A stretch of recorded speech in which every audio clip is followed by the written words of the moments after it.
வணக்கம் friends. My V 3 Ads MD சாருக்கு police custody நேத்தோட முடிஞ்சிருச்சு. அது உங்களுக்கு எல்லாத்துக்குமே தெரியும். 7 நாள் போலீஸ் கஸ்டடியில எடுத்து விசாரிக்க சொல்லியிருந்தாங்க.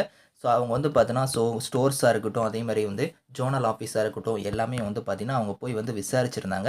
எம்டி சார கூட்டிட்டு போய் ஜோனல் ஆஃபீஸ் கோயம்புத்தூர்ல இருக்கக்கூடிய ஜோனல் ஆஃபீஸ்லயுமே விசாரிச்சிருந்தாங்க. அவங்களோட டீட்டெயில்ஸ் எல்லாமே அதாவது அட்டெண்டன்ஸா இருக்கட்டும், அவங்களோட டாக்குமெண்ட்ஸ் எல்லாமே அவங்களோட ப்ராடக்ட்ஸா இருக்கட்டும், எல்லாமே அவங்க வெரிஃபை பண்ணிட்டு, அந்த டாக்குமெண்ட்ஸ் எல்லாம் எடுத்துட்டு எம்டி சார கூட்டிட்டு கிளம்பியிருந்தாங்க நான் சொல்லியிருந்தேன். அத தொடர்ந்து பார்த்தீங்கன்னா, இப்ப 7 நாள் நேத்தோட முடிஞ்சிருச்சு. நேத்து ஈவினிங்கே பார்த்தீங்கன்னா, எம்டி சார போலீஸ் அதாவது பார்த்தீங்கன்னா, நீதிமன்ற காவல்ல ஒப்படைச்சுட்டாங்க. அவங்க விசாரணை 7 நாள் பண்ணியிருப்பாங்க. அதுல என்னென்ன ப்ராப்ளம்ஸ் இருக்கு, என்னென்ன எல்லாமே அவங்க ரிப்போர்ட்ஸா ரெடி பண்ணுவாங்க. அது நேத்து டைம் இருந்திருந்தா கண்டிப்பா ரெடி பண்ணியிருப்பாங்க.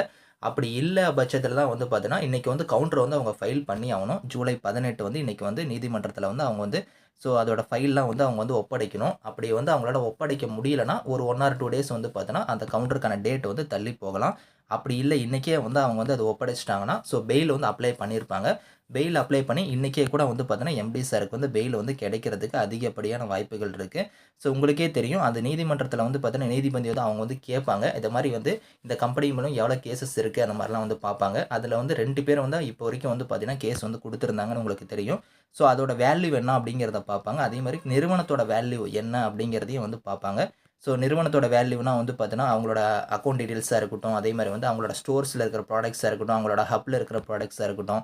இந்த மாரி அவங்களோட கார் இந்த மாரி அவங்களோட அசெட்ஸ், டோட்டல் அசெட்ஸ் என்னென்ன வேல்யூ இருக்கு, எவ்வளோ இதோட மதிப்பு போகும் அப்படிங்கிறத எல்லாமே செக் பண்ணுவாங்க.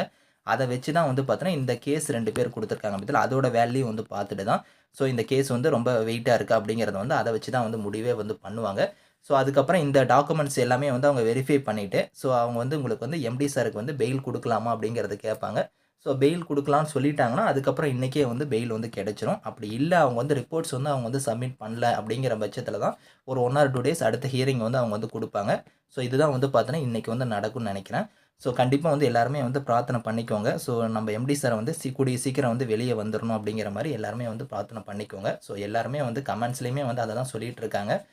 எல்லா இதுலயுமே பார்த்தீங்கன்னா, கமெண்ட்ஸ்ல நான் திருவண்ணாமலை போயிருந்தேன். இந்த மாரி எம்டி சாருக்காக வேண்டியிருந்தேன். இந்த மாரிலாம் சொல்றாங்க. கண்டிப்பா எல்லாத்தோட பிரார்த்தனையுமே நிறைவேறும். கண்டிப்பா எம்டி சாரும் வெளிய வந்துருவாரு. வந்ததுக்கப்புறம் நமக்கான பேமெண்ட்டுக்கான அப்டேட்ல இருந்து கம்பெனியோட மாற்றங்கள் எல்லாமே வரும். கூடிய சீக்கிரத்தில நம்ம அத வெயிட் பண்ணி பார்க்கலாம். Thank you friends.